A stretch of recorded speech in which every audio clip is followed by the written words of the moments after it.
Okay dear students, সবসময় আমার কাছে একটা রিকোয়েস্ট আছে যে স্যার আমরা আসলে ভার্ব সহজে বুঝবো কি করে। ভার্ব নিয়ে আমাদের অনেক কনফিউশন তৈরি হয়। তো আজকে আমি আসলে খুব বেসিক ওয়েতে প্রায় 80% ভার্ব নিয়ে আলোচনা করব এবং আজকে একটা ভার্বের ট্রি নিয়ে আলোচনা করব, যে ট্রিটা আমরা জানতে পারলে আসলে আমাদের 80% ভার্ব জানা হয়ে যাবে। তো চলো ভার্বের সেই ম্যাজিক্যাল ট্রি নিয়ে আজকে আমরা আলোচনা করি। তো কেউ যদি তোমাকে প্রশ্ন করে যে ভার্ব আসলে কত প্রকার, তখন তুমি কি বলবে? তখন তোমার উত্তরটা হবে যে বেসিকলি ভার্ব হলো প্রধানত দুই প্রকার। এই দুই প্রকার কি কি? একটা হলো ফাইনিট ভার্ব, একটা হলো নন ফাইনিট ভার্ব। এখন আমাদের মধ্যে অনেক কনফিউশন থাকে যে ফাইনিট ভার্ব কোনটা, নন ফাইনিট ভার্ব কোনটা। তো আমি আজকে খুব সিম্পল ওয়েতে দেখাবো কিভাবে আমরা ফাইনিট ভার্ব এবং নন ফাইনিট ভার্ব শিখতে পারি। চলো দেখি। ফাইনিট ভার্বের বাংলা অর্থ হলো সমাপিকা ক্রিয়া, আর নন ফাইনিট ভার্বের বাংলা অর্থ হলো অসমাপিকা ক্রিয়া। এখন ফাইনিট ভার্ব কাকে বলে আমরা যদি একটু সংজ্ঞা দেখি, ফাইনিট ভার্ব হলো যে ভার্ব টেন্স ও পার্সন অনুযায়ী পরিবর্তন করা যায়। ঠিক আছে, টেন্স ও পার্সন অনুযায়ী যে ভার্বকে পরিবর্তন করা যায় সেটা হলো অ্যাকচুয়ালি ফাইনিট ভার্ব। আর নন ফাইনিট ভার্ব কোনটা? যে ভার্বটাকে টেন্স ও পার্সন অনুযায়ী পরিবর্তন করা যায় না।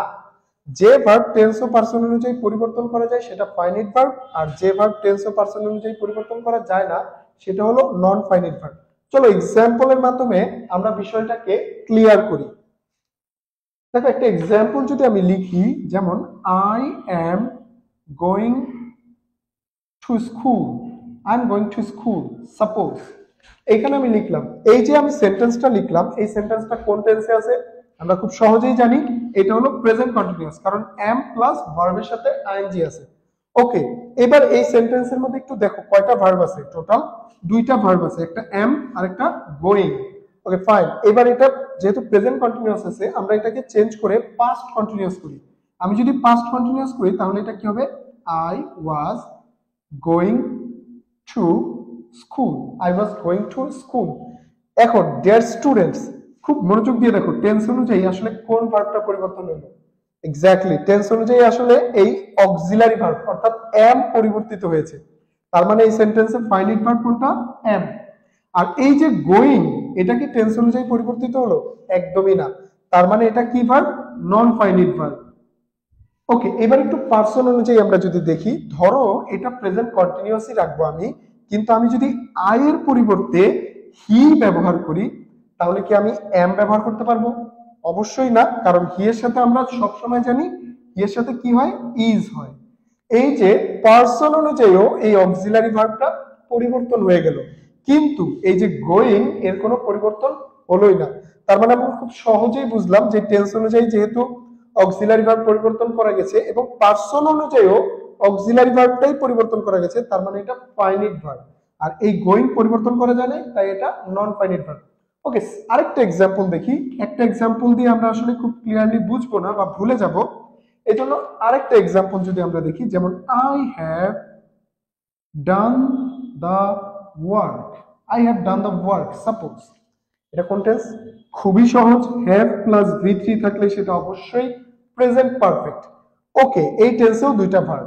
এখন এটাকে যদি আমরা পাস্ট পারফেক্ট করি তাহলে কি হবে? Very easy, I had done the work. Okay dear students, এইবারও দেখো টেন্স অনুযায়ী এই হ্যাভ ভার্বটা পরিবর্তন হয়ে হ্যাড হলো। আর আমরা খুব ভালো করেই জানি টেন্স অনুযায়ী যেটা পরিবর্তন হয় সেটা ফাইনিট ভার্ব। আর এই যে ডান বা ভি3, এটার কোনো পরিবর্তন হয়েছে? একদমই না। তার মানে এটা কি verb? Non finite verb. So আশা করি এইভাবে খুব সহজেই আমরা ফাইনিট নন ফাইনিট ভার্বের পার্থক্যটা করতে পারবো। ওকে, এইবার আমি প্রথমেই ফাইনিট ভার্ব নিয়ে আলোচনা করি। ফাইনিট ভার্ব প্রধানত দুই প্রকার, principal verb, auxiliary verb. Principal মানে তো আমরা সবাই জানি, প্রিন্সিপাল মানে প্রধান বাক্য, অক্সিলারি মানে সাহায্যকারী বাক্য। এই যে প্রিন্সিপাল ভার্ব, এটা আবার দুই প্রকার, একটা ট্রানজিটিভ আর একটা intransitive. It's very important. Transitive মানে সকর্মক, আর ইনট্রানজিটিভ মানে ঠিক তার বিপরীত, এক্স্যাক্টলি অকর্মক। ওকে, ট্রানজিটিভ ইনট্রানজিটিভের মধ্যে পার্থক্যটা কি সেটা আমরা একটু দেখি। ধরো ট্রানজিটিভ ভার্ব, ট্রানজিটিভ ভার্ব হলো যে ভার্ব এর অবজেক্ট থাকে বা আনা যায়, যে ভার্বের অবজেক্ট থাকে বা আনা যায় তাকে বলে ট্রানজিটিভ ভার্ব। আর ইনট্রানজিটিভ ভার্ব হলো ঠিক তার বিপরীত।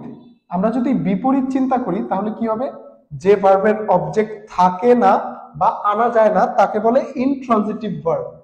এখন তোমাদের মনে একটা খুব কমন প্রশ্ন উদিত হয়েছে, সেটা আমি জানি, যে আমাদের যদি ট্রানজিটিভ ইনট্রানজিটিভ ভার্ব শিখতে হয় তাহলে আমাদের শিখতে হবে অবজেক্ট কাকে বলে।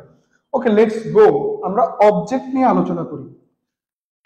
অবজেক্ট হলো, আমি যদি ভার্বকে কি অথবা কাকে দ্বারা প্রশ্ন করে উত্তর বের করতে পারি তাহলেই সেটা অবজেক্ট। অর্থাৎ তুমি একটা ভার্বকে প্রশ্ন করলে কি দ্বারা বা কাকে দ্বারা, যদি তুমি উত্তর পাও তাহলে সেটা অবজেক্ট, আর যদি উত্তর না পাও তাহলে সেটা অবজেক্ট না। এইবার যে ভার্বের অবজেক্ট থাকে সেটা ট্রানজিটিভ, যে ভার্বের অবজেক্ট থাকে না সেটা intransitive. Okay, let's see some example. Example যদি আমরা দেখি, ধরো আই গো টু স্কুল, এটা একটা এক্সাম্পল। আবার ধরো আই ইট রাইস, এটা একটা এক্সাম্পল। ওকে ফাইন, প্রথমটা দেখো, আই গো টু স্কুল, আমি স্কুলে যাই, আমরা সবাই জানি। এই যে আমি স্কুলে যাই, এটাকে যদি আমি প্রশ্ন করি আমি কি যাই, কি যাই দিয়ে প্রশ্ন করা যায় না। আমি যদি বলি কাকে যাই, নো অ্যান্সার, কারণ এইভাবে প্রশ্নই করা যায় না। আমাকে এটাকে কি দ্বারা প্রশ্ন করতে হবে, আমি কোথায় যাই। কিন্তু স্টুডেন্টস, আমরা জানি যে অবজেক্ট হইতে হলে তাকে কি বা কাকে দ্বারা প্রশ্ন করতে হবে, কোথায় দ্বারা প্রশ্ন করলে সেটা অবজেক্ট হবে না।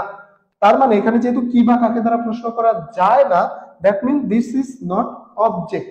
আর এটা যেহেতু অবজেক্টই না, তার মানে এটা অবশ্যই ইনট্রানজিটিভ ভার্ব। ঠিক আছে, এই গোটা ইনট্রানজিটিভ ভার্ব, কারণ এটার কোনো অবজেক্ট নাই।